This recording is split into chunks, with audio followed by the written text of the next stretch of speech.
Halo semuanya, perkenalkan nama aku Nabila Khalila Sabrina. Di video kali ini kita akan membahas dua insiden cyber besar yang pernah terjadi di Indonesia. Serangan ransomware terhadap pusat data nasional dan dugaan kebocoran data di sistem cloud BNN. Jadi kita akan melihat penyebabnya, bagaimana penanganannya, kebijakan baru yang muncul, dan langkah-langkah penting agar kejadian seperti ini tidak terulang kembali. Oke, kita mulai dari insiden Pusat Data Nasional atau PDN.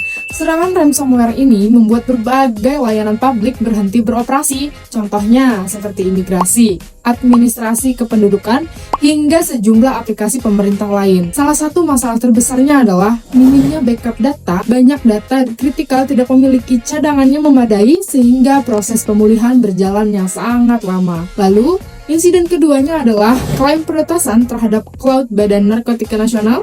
Kelompok peretas mengaku masuk ke server dan mengambil dokumen internal, walaupun tidak semua detail dibuka ke publik. Jadi, kasus ini tuh menegaskan bahwa sistem cloud pemerintahan itu masih memiliki celah yang harus diperbaiki. Ada beberapa alasan utamanya nih, kenapa insiden-insiden ini bisa terjadi.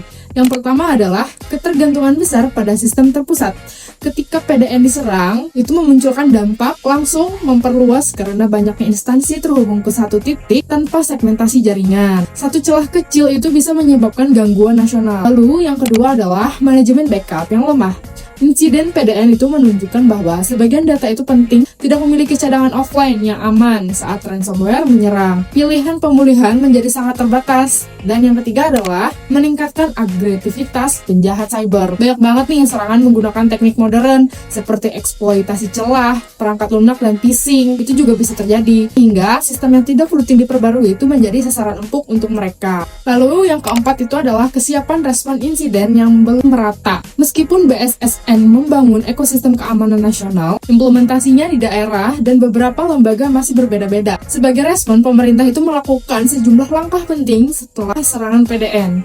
Audit ini menyeluruh terhadap pusat data dilakukan untuk mengecek kesiapan backup, mitigasi, dan prosedur keamanan yang berlaku. BSSN ini tuh jadi menginstruksikan pembentukan tim tanggap insiden di setiap daerah, dan beberapa layanan publik dipindahkan sementara ke sistem cadangan agar tetap bisa digunakan masyarakat. Kejadian ini juga mendorong lahirnya kebijakan baru. Pemerintah mempercepat pengembangan PDN yang lebih modern dengan standar keamanan internasional. Aturan mengenai backup, enkripsi, dan manajemen akses diperketat. Selain itu, evaluasi terhadap penyedia cloud dan vendor TI juga diperkuat nih agar mereka memenuhi standar keamanan yang diwajibkan. Untuk mencegah kejadian serupa di masa depan, ada beberapa langkah penting yang harus dijalankan. Backup harus menjadi kewajiban di setiap instansi, termasuk backup offline yang tidak terhubung internet. Segmentasi jaringan juga perlu diterapkan agar data kritikal tidak berada di titik yang sama. Pelatihan keamanan untuk seluruh pegawai penting karena banyak insiden dimulai dari kesalahan sederhana. Contohnya seperti membuka link phishing yang bisa terjadi di kita ataupun orang awam. Jadi, audit keamanan juga itu harus dilakukan secara berkala